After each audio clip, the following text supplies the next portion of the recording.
Hi, shalom everyone, continue the fantastic series, friends, of the daily page of the Daf Yomi, just by a beautiful small park here in the city of Elad in Israel, to share over amazing insight within regards to, we're already on page 26 of Masechet Zevachim. Can you believe it? We've already done 3.5 weeks of Talmud learning over here, and nothing like it. We're on Chol Hamoed Sukkot, obviously in Israel, outside in the diaspora. It's the second day of Sukkot, but obviously I'm recording this because I'm situated in Israel. And in Israel, naturally, it's not the Chag itself. We are in Chol Hamoed, respectively, over here. And nothing like sharing over a few words, just taking the baby out for a small walk, enjoying the sunshine, enjoying the air and the breathing. We are now actually coming towards the middle of October. Now, friends, what we're talking about in today's page, where should sacrificial blood be placed? That's a topic of discussion in today's page inside the Gemara. Now, we've been talking all about sacrifices, korbanot. And not all korbanot, sacrifices, have their blood sprinkled or placed on the same area of the mizbeach, of the altar, respectively. That's something we learn.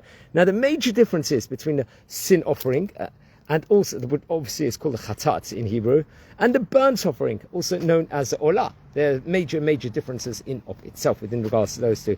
While the blood of the sin offering is placed on the upper part of the altar by the kohen, who's going to dip his finger into the blood and place it near the corner of the altar, the blood of the burnt offering is poured by a kohen on the lower part of the altar, beneath, let's say, the hut hasikra, as it's called over here. What is that, friends? The red line that divided the altar between top and bottom.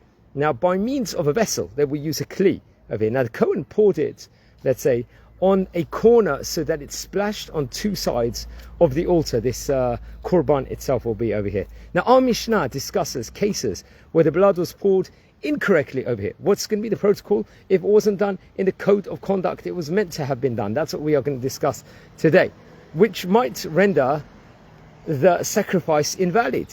So among the possible cases, what cases could actually bring this about over here? So it's actually quite interesting. If the blood was placed on the kevesh, over here, this is a ramp leading up to the altar, which is not part of the altar and is not a place for sprinkling blood for any sacrifice. That could be one of the cases. Another case of this that could actually occur is that if the blood that should have been placed on the upper part of the altar was placed on the lower part, or vice versa, that could be another interesting thing. Remember, all these scenarios, they can come out on all different ways and fashions, so we've got to actually just explore what other scenarios. Now, another situation could be that if the blood should have been placed on the inner altar and was placed on the outer altar, or vice versa, that could be another issue.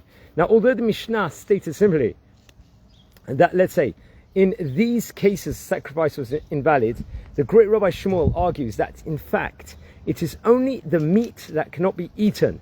Nevertheless, over here, the sacrifice serves its purpose, and the person who brought, let's say, the korban receives atonement. He receives a kapara here. Now, this is based actually on a passage in Sefer Vayikra in chapter 17, verse number 11. This over here, it teaches that the blood offers atonement when it reaches the altar, which is understood to mean that as long as the blood reaches the altar, the owner receives this atonement, this kapara, even if the service was not performed according to specification. Now, a great Rabbi Moshe Sternbach, is actually going to weigh in, and he has a famous book called the Zivchei Kodesh. Recommend everyone to look into that book. He explains that there are two elements to the requirements of Zrikat Adam, the sprinkling of the blood. The Zrika is needed, both to effect atonement and to permit the meat of the sacrifice to be eaten. Regarding the atonement, the Torah teaches that as long as the blood reaches the altar, that is going to be sufficient. That's what's stated over. Regarding permitting the meat to be eaten, however, all of the requirements of Zrika, the sprinkling of the blood, must be done in the correct fashion over here. And so very interesting. Once again, using notes of Rabbi Adin Steinsaltz. I happen to be in the city of Elad, so it's not the first Daf Yomi video we're recording here. If you recollect, we did a few videos here at a time period when there was an outbreak of the war with Iran a few months ago. It was my nephew's bar mitzvah then, so we are back here for a couple of days Sukkot, and just in my in-law. So we're in Chol Hamoed Sukkot now, so it's a time of opportune time, it's a festive time, it's a time of joy, it's a time of simcha. All the Sukkot, one of the mitzvot that there is during this festival itself is to be simcha the whole time, in every single aspect, in every single specific fashion in of itself. We joy, we eat meat and wine during this festival. We go on to Yolim. Obviously, we also sit inside the sukkah. And what's interesting about the sukkah, there's only 2 mitzvot that you can do with your entire body. You can actually achieve with your entire body in of itself. And what are those 2 mitzvot? It's Yishuv Eretz Yisrael. Just by being in Israel the whole time, biblical Israel, that's a mitzvah in of itself. Your body is inside it, your body is doing the whole mitzvah. And also, by another mitzvah is sitting inside the sukkah, being inside the sukkah permanently. Just every single second you're inside the sukkah, you're sleeping in the sukkah, you're learning Torah in the sukkah, you're eating in the sukkah, you're dwelling, you're singing in the sukkah. That's a mitzvah in of itself. So very, very interesting, friends. Over here, wishing all the Moadim l'simcha.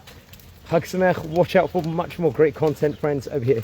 Just recording this from the city of Elad, and just the birds are chirping. The sukkahs, I'm surrounded by sukkots everywhere over here. And just enjoying Chol Hamoed Sukkot, friends.